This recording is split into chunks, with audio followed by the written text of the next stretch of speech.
오늘 하나님께서 우리에게 주시는 말씀은 요한 1서 1장과 2장 17절까지의 말씀입니다. 우리 함께 드라마 바이블로 먼저 하나님의 말씀을 읽고 그 뒤에 은혜 나누도록 하겠습니다. 요한 1서 제1장.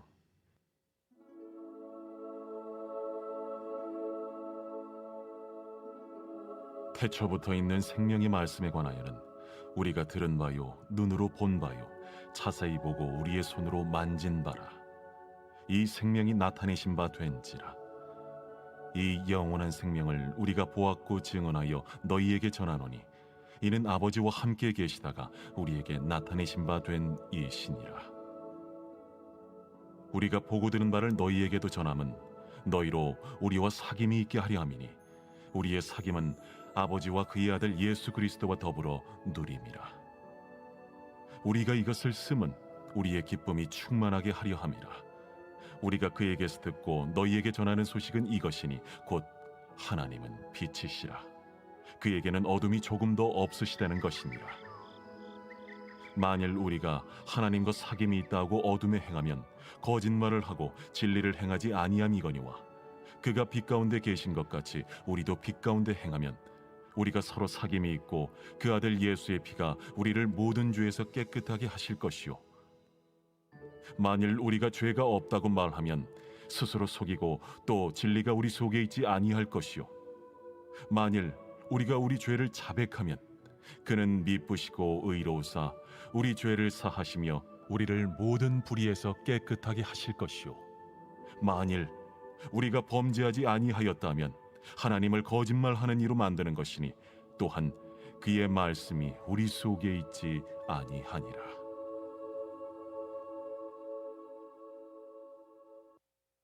제2장. 나의 자녀들아, 내가 이것을 너희에게 쓰면 너희로 죄를 범하지 않게 하려 함이라. 만일 누가 죄를 범하여도 아버지 앞에서 우리에게 대언자가 있으니 곧 의로우신 예수 그리스도시라. 그는 우리 죄를 위한 화목 제물이니 우리만 위할 뿐 아니요 온 세상의 죄를 위하심이라. 우리가 그의 계명을 지키면 이로써 우리가 그를 아는 줄로 알 것이요, 그를 아노라 하고 그의 계명을 지키지 아니하는 자는 거짓말하는 자요 진리가 그 속에 있지 아니하되 누구든지 그의 말씀을 지키는 자는 하나님의 사랑이 참으로 그 속에서 온전하게 되었나니 이로써 우리가 그의 안에 있는 줄을 아노라. 그의 안에 산다고 하는 자는 그가 행하시는 대로 자기도 행할지니라. 사랑하는 자들아, 내가 새 계명을 너희에게 쓰는 것이 아니라 너희가 처음부터 가진 옛 계명이니 이 옛 계명은 너희가 들은 바 말씀이거니와 다시 내가 너희에게 새 계명을 쓰노니 그에게와 너희에게도 참된 것이라. 이는 어둠이 지나가고 참빛이 벌써 비침이니라. 빛 가운데 있다 하면서 그 형제를 미워하는 자는 지금까지 어둠에 있는 자요, 그의 형제를 사랑하는 자는 빛 가운데 거하여 자기 속에 거리낌이 없으나 그의 형제를 미워하는 자는 어둠에 있고 또 어둠에 행하며 갈 곳을 알지 못하나니 이는 그 어둠이 그의 눈을 멀게 하였음이라. 자녀들아, 내가 너희에게 쓰는 것은 너희 죄가 그의 이름으로 말미암아 사함을 받았으며, 아비들아, 내가 너희에게 쓰는 것은 너희가 태초부터 계신 이를 알았으며, 청년들아, 내가 너희에게 쓰는 것은 너희가 악한 자를 이기었음이라.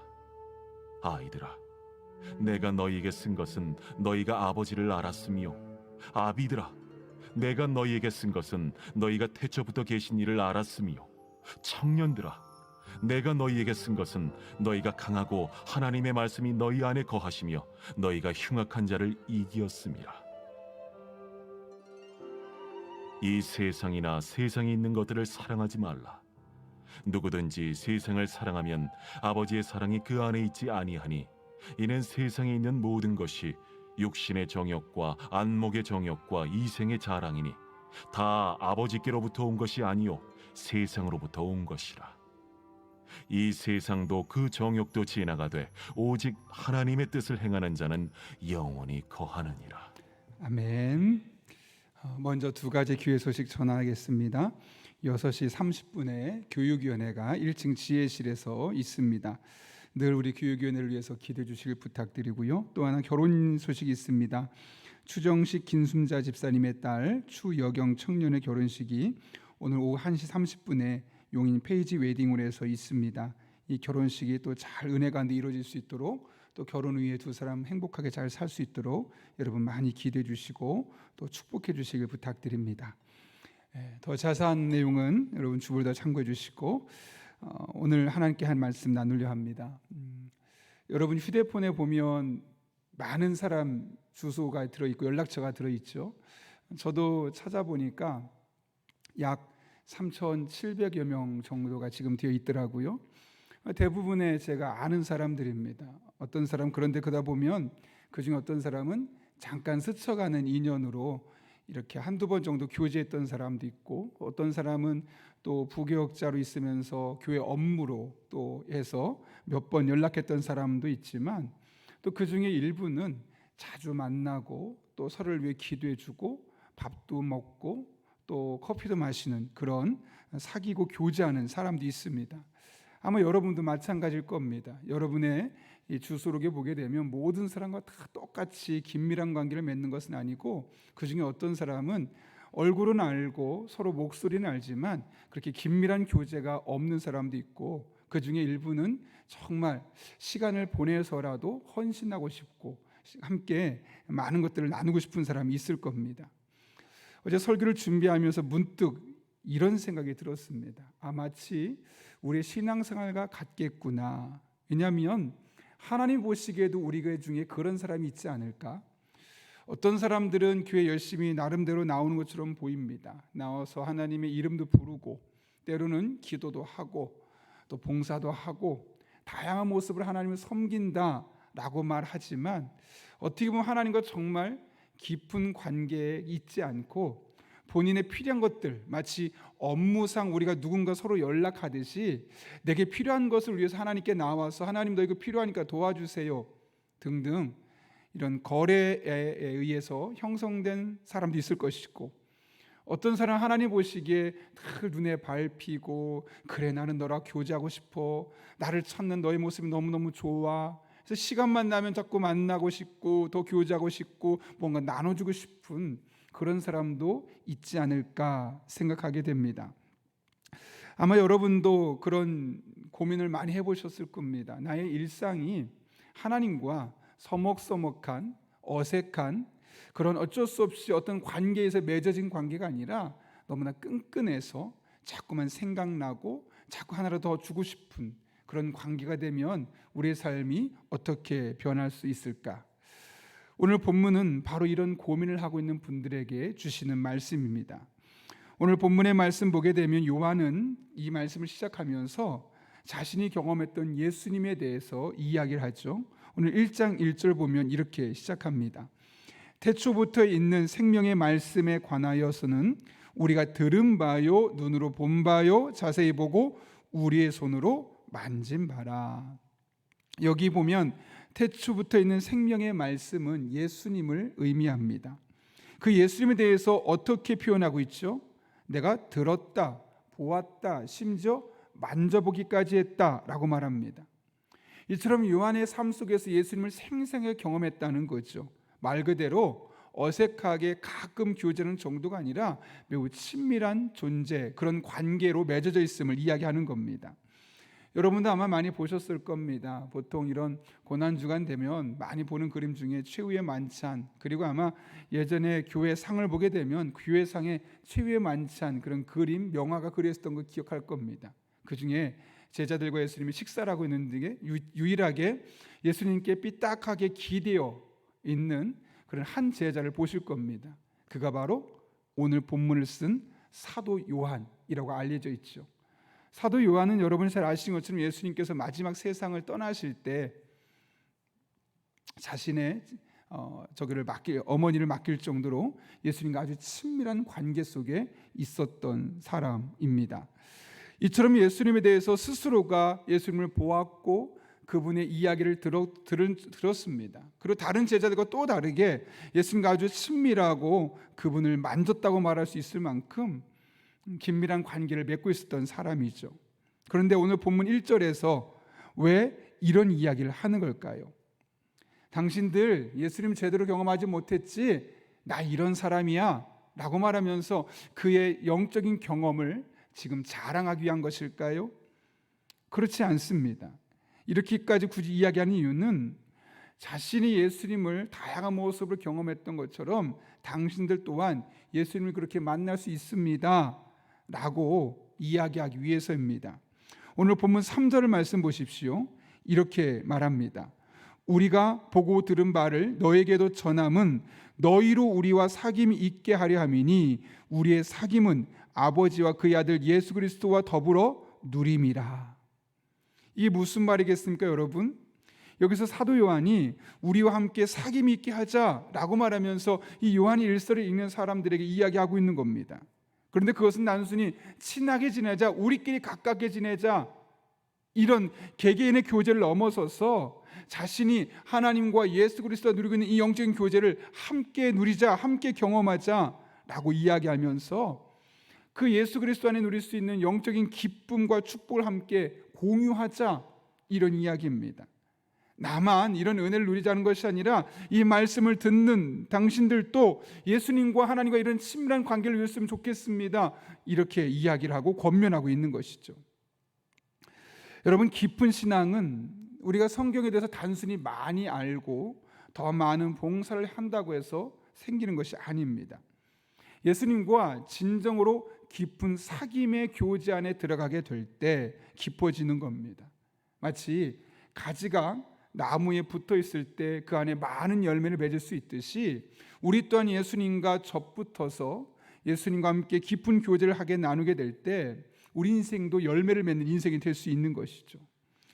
그런 의미에서 우리는 그저 교회 다니는 사람, 봉사하는 사람, 또 어려운 이웃들을 돕고 박애정신으로 살아가는 사람 정도로만 살아서는 안 됩니다. 우리들의 매 순간순간 하나님과 깊은 영적인 교제가 있어야만 하는 것이죠.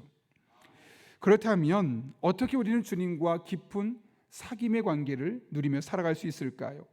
오늘 본문에서 요한은 계속해서 5절 이하에서 이렇게 말합니다. 5절 이하에서 뭐라고 말합니까?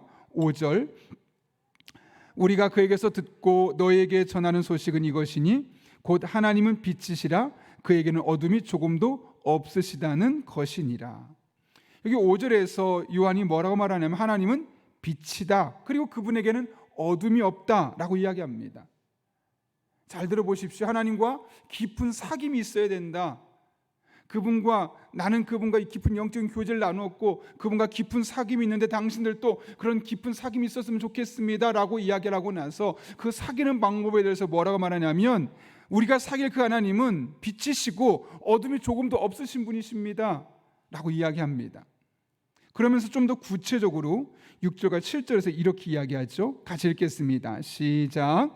만일 우리가 하나님과 사귐이 있다 하고 어둠에 행하면 거짓말을 하고 진리를 행하지 아니할 것임이거니와 그가 빛 가운데 계신 것 같이 우리도 빛 가운데 행하면 우리가 서로 사귐이 있고 그 아들 예수의 피가 우리를 모든 죄에서 깨끗하게 하실 것이요. 아멘.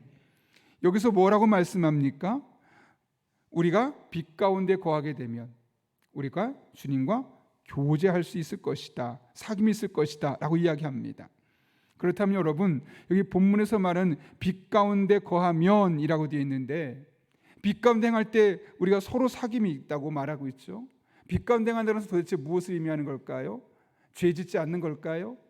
물론 그 부분도 우리가 무시할 수는 없겠지만 만약 이 부분에서 빛 가운데 행하면 이라는 말을 죄 짓지 않는 것이면 이라고 말한다면 7절 말씀과 정면으로 배치됩니다. 왜냐하면 7절 뒷부분에 뭐라고 기록되어 있습니까? 그 아들 예수의 피가 우리를 모든 죄에서 깨끗하게 하실 것이다 라고 이야기합니다. 이게 무슨 말일까요, 여러분? 7절을 보면 지금 이야기한 것처럼 예수의 피가 우리의 모든 죄에서 깨끗하게 하신다, 즉 죄를 용서해 주신다, 이런 부분을 이야기하고 있습니다. 빛 가운데 행하면 죄를 짓지 않는 것이 아니라는 거죠. 우리가 죄를 짓지만 빛 가운데 간다는 것은 다른 말로 하면 우리의 죄를 인정하고 고백하고 회개할 때 그 죄를 깨끗하게 용서해 주신 하나님의 은혜가 있을 것임을 말씀하고 있는 겁니다. 그러므로 여러분, 빛 가운데 살라는 것은 죄를 짓지 않는 것이 아니라 죄를 지을 수밖에 없지만 그 죄를 드러내고 그 죄를 회개하는 삶, 그리고 그 죄를 고백하는 삶, 그것을 우리에게 말씀하고 있는 겁니다. 그래서 8절에서 다시 말하죠. 우리가 죄가 없다고 하면 그것은 자기를 속이는 것이다. 그리고 9절에서 덧붙여 말합니다. 만일 우리가 우리 죄를 자백하면 그는 미쁘시고 의로우사 우리 죄를 사하시며 우리를 모든 불의에서 깨끗하게 하실 것이요. 살다 보면 마치 나는 잘못이 없고 모든 것이 상대방에게만 잘못이 있는 것처럼 행동하는 사람들이 있습니다. 가정에 크고 작은 문제가 생기면 남편 때문에 그렇고 아내 때문에 그렇습니다. 분명히 나에게도 잘못이 있는데 나는 허물이 없고 모든 잘못이 이 사람에게 있어 떠넘깁니다. 교회 내에서 시험이 들고 상처를 받으면 누구 때문입니까? 상처를 얼마든지 안 받을 수 있음에도 불구하고 자그마한 것을 상처를 받은 나의 연약함은 이야기하지 않고 나에게 상처를 준 혹은 나를 크게 상처를 주진 않았어도 어떤 누군가의 모습을 보면 내가 스스로 상처를 받고 그를 정죄하면서 살아가는 우리의 모습에게도 문제가 있음에도 불구하고 자꾸 다른 곳에서 문제를 찾고 죄를 찾으려는 사람들이 있습니다. 그리고 나는 나쁜 죄, 큰 죄를 짓지 않았어 라고 말하면서 마치 의인처럼 살려고 그렇게 자기를 주장하는 사람들이 있습니다. 나는 조금 나쁘고 당신들은 많이 나빠. 이런 상대적인 의인화를 시키고 있는 것이죠. 그런데 오늘 본문은 그런 사람이 빛 가운데로 거하는 사람이라고 말하지 않습니다. 나도 실수할 수 있고 그래서 나도 죄를 지을 수 있고 그러나 그 죄를 지은 것을 인정하고 고백하고 오히려 하나님 앞에 그것을 회개하는 사람이 빛 가운데 거하는 사람이지, 상대적으로 의인화된 의식을 갖고 다른 사람을 정죄하고 다른 사람을 판단하고 다른 사람에게 있는 자그마한 문제를 끄집어내서 큰 문제로 인식하는 사람이 죄가 없는 사람이다, 빛 가운데 가는 사람이다 라고 말하지 않는다는 것이죠.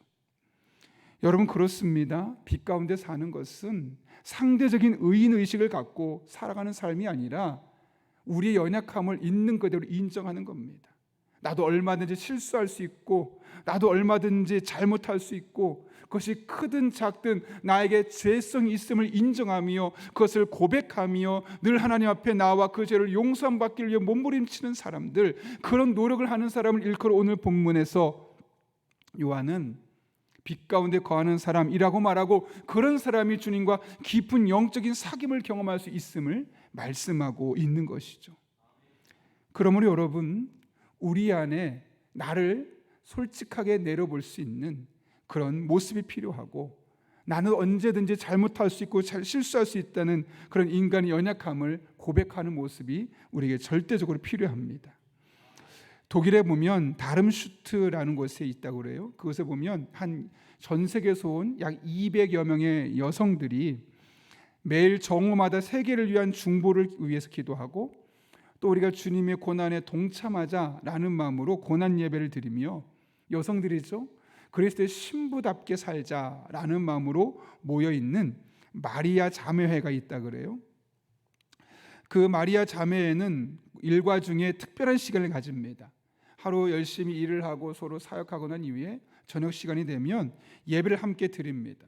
예배가 끝날 때쯤 빛 가운데 드리는 교제 시간이라는 특별한 시간이 하나 있는데, 그 뭐냐면 하루 종일 서로 공동체 생활을 하면서 다른 사람의 말과 행동을 보았던 것들을 그 시간에 함께 이야기한다는 겁니다. 그러면서 한 사람이 나오게 되면 오늘 아침에 보았을 때 당신 얼굴이 이런 표정이었습니다. 오늘 당신을 보니 말투가 약간 거칠었습니다. 혹은 약간 우울했습니다. 이런 등등 그 사람의 행동과 그 사람이 오늘 했던 말들에 대해서 피드백을 해주는 시간이 있다는 거죠. 그것이 그 상대방을 가운데 몰아놓고 희생양을 삼고 당신 나빠, 왜 이 정도밖에 안 돼, 더 거룩한 사람 되어야지, 그 사람을 비난하기 위한 자리가 아닙니다. 왜 이렇게 되냐면 그 이야기를 듣고 나서 나도 의식하지 못했는데 나도 모르게 내 표정이 이랬겠구나. 그래서 내 표정 때문에 누군가 상처를 받았을 수 있었겠구나. 내 표정 때문에 누군가 마음이 오히려 그 사람도 우울해질 수 있었겠구나. 혹은 내 말투 때문에 저 사람인가 누군가 나는 예측할 수 없겠지만 오늘 누군가는 나의 말투 때문에 힘든 시간을 보낼 수 있었겠구나를 인식하도록. 왜냐하면 사람이 그렇지 않습니까? 자기 안에는 들보는 보지 못하고 다른 사람 안에는 작은 티끌만 잘못만 볼 수 있는 것. 다른 사람 잘못은 크게 보이고 내 것은 작게 보이다 보면 내 표정이 오늘 어땠는지 내 말투가 어땠는지 이것 때문에 다른 사람이 얼마나 힘든 시간을 보냈고 이것 때문에 다른 사람의 마음에 동요가 일어나서 어떤 시간을 보냈을지를 미처 의식하지 못하고 살아갑니다. 근데 그런 시간을 일깨워 주는 겁니다. 아, 나도 모르게 오늘 이런 기분일 때 이런 표정과 이런 행동을 보였겠구나. 그리고 나서 하나님 앞에 그 모습을 회개할 수 있도록 서로 그렇게 대화를 해주는 거죠. 그래서 이것을 다른 사람의 행동을 보고 말을 듣는 사람도 상대방을 정죄하게 의식이 아니라 저 사람이 하나님을 더 잘 만나길 바라는 마음, 하나님 앞에 조금 더 거룩해지길 바라는 마음, 그런 마음으로 상대방을 주시하고 그런 말들을 해준다는 거죠. 그래서 더 하나님 앞에 회개할 수 있도록. 왜 여러분 이런 행동을 하게 되는 것일까요? 1944년에 이 마리아 자매가 다름샤트에 처음으로 이제 건물을 지었을 때가 있습니다. 그때 세계 2차 대전이 끝나갈 무렵이었는데 연합군에서 매일매일 폭격을 하는 겁니다. 건물을 짓다가 무너지기도 하고 또 실제로 건물 짓다 무너져서 죽어가는 사람도 있는 겁니다. 이 사람들의 마음속에 두려움이 있죠. 여러분도 그렇지 않겠습니까? 지금 당장 계속 포탄이 날아가고 총알 소리가 들린다고 하면 아무리 우리가 경건하게 살리라, 믿음으로 살겠다라고 말했어도 가운데 두려움이 있을 수밖에 없는 겁니다. 그런데 그들의 마음속에 문득 이런 마음이 드는 겁니다. 아니, 우리가 하나님 믿는데 왜 이렇게 두려워하지? 뭘 그렇게 무서워하지? 이래서 세상 떠나도 우리는 하나님 천국에 가고 하나님 품에 안기는 건데 너무 두려워하는 모습이 이해가 안 되네. 왜 그럴까? 혹시 우리 안에 회개하지 않은 죄 때문에 자꾸 두려워하는 마음이 있는 것은 아닌가? 영적인 편안함을 누리고 안식을 누리면서 난 얼마든지 세상 떠나도 괜찮아, 지금 죽어도 괜찮아, 이런 마음으로 살아야 되는데 그 안에 죄에 대한 의식, 오늘도 잘못했고 죄를 지었는데 그 죄를 회개하지 않아서 늘 그 죄 때문에 불안한 마음으로 우리가 살아가서는 아닌가? 이런 마음이 들었던 겁니다. 그래서 그들이 모인 겁니다. 그리고 그날 지은 죄를 함께 회개하자. 그러다 보니 스스로도 인식하지 못했던 것들을 서로 이야기해 주는 거죠. 오늘 내가 사실은 누구를 약간 미워했었고, 누구 때문에 섭섭했고, 욕심부렸고, 게을렀고, 상처를 주었고, 이런 일들을 처음에는 고백하는 시간을 갖게 되었던 겁니다. 그러다 보니 참 신기하게 마음이 너무너무 편안해지는 거죠. 그리고 담대해지는 겁니다. 나 오늘 폭탄이 떨어져서 죽어도 괜찮아. 나는 죄 용서받았고 하나님 앞에 평안하게 천국에 갈 수 있는 사람이기 때문에 괜찮아. 그렇게 하나님과 나 사이에 막힌 것이 없으니 밤에도 편안하게 잠을 잘 수 있었고, 또 아침에 일어나고 나면 오늘 새로운 날을 주셨네, 생명을 주셨네, 하나님 앞에 감사할 수밖에 없으면서 하루를 시작하게 되었던 겁니다. 이런 활동이 계속해서 진행되어 왔던 거죠. 여러분, 우리는 회개를 하면 너무 어두운 이미지, 무거운 이미지를 떠올리지만 궁극적으로 회개를 하고 난 이후에 우리 안에 어떤 마음이 있습니까? 영적인 평안함이 있죠. 안식이 있죠. 담대함이 있습니다.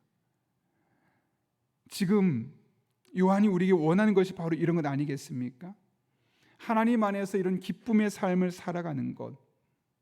우리가 이런 삶을 살게 될 때 하나님과 더 깊은 영적인 교제를 하며 그분과 사귐의 교제를 가질 수 있다는 거죠. 다른 말로 하면 하나님 안에서 기쁨이 없고 늘 우울하고 답답하고 마음 한편이 불편하다는 것은 어쩌면 그 마음 속에 회개하지 않은 죄로 말미암아 나도 모르게 마음에 자꾸 걸림이 있는 겁니다. 그런 의미에서 우리 한 사람 한 사람은 죄가 우리에게 미치는 영향력을 생각해 볼 필요가 있습니다. 여러분, 이사야서 59장에서 이사야가 뭐라고 말씀했습니까? 죄가 우리와 하나님 사이를 갈라놓는다고 이야기합니다. 그러니까 죄가, 또 죄에 대한 의식이 하나님과 우리 사이를 자꾸 불편하게 만든다는 거죠. 그럴 때는 너무나 간단합니다. 하나님 앞에 회개하면, 우리를 무겁게 했던 그 죄를 회개하면 하나님은 용서해 주신다고 말씀하셨고, 하나님과 나 사이를 가로막았던 그 죄 문제가 해결될 것임을 말씀하고 있습니다. 그러면 여러분, 우리들의 마음속에 있는 불편함이 있고 죄로 인해서 마음에 거리낌이 있다면 그것을 위해 너무너무 불편하지 마시고 힘들어하지 마시기 바랍니다. 아무리 오래된 죄라도, 아무리 큰 죄라도 우리가 그 죄를 하나님께 가져오면 하나님은 모든 죄를 용서해 주십니다. 그리고 우리 안에 영적인 기쁨을 주시고 영적인 평안함을 주시고 안식을 주셔서 다시 하나님 앞에 일상의 삶에서 하나님과 깊은 교제를 하며 더 기도하며 말씀과 예배를 통해 우리의 신앙이 살아나며 신앙생활을 온전히 해나갈 수 있는 은혜를 경험할 수 있게 되는 것이죠. 그러면 여러분, 오늘 말씀을 기억하며 우리 한 사람 한 사람의 마음속에 죄에 대해서 인식하고 의식하고 늘 회개하는 마음으로 주님 앞에 나아가는 그런 복된 성도님들 될 수 있기를 바랍니다. 하나님 안에서만 누릴 수 있는 참 평안과 기쁨이 있을 뿐만 아니라 하나님과의 영적인 교제도 반드시 회복될 것입니다. 그런 은혜가 저와 여러분에게 날마다 임할 수 있기를 예수님의 이름으로 축원합니다. 우리 함께 기도하겠습니다. 거룩하신 아버지 하나님, 우리는 연약하고 부족하여 늘 죄를 지을 수밖에 없는 존재임을 기억합니다. 그러나 그 죄 때문에 더 이상 힘들어하고 그 죄 때문에 더 이상 얽매이지 않게 하시고 하나님 앞에 나와 담대하게 그 죄를 인정하고 고백하고 회개하는 우리들 될 수 있게 도와주시고, 그럴 때 우리를 모든 불의에서 깨끗게 하시는 하나님의 은혜로 말미암아 하나님과 나 사이 막힌 담이 허물어지고 하나님과 다시 영적으로 회복되는 놀라운 은혜를 경험하게 하여 주옵소서. 이 새벽에도 함께 하실 줄로 믿사오며 예수님의 이름으로 기도하옵나이다. 아멘.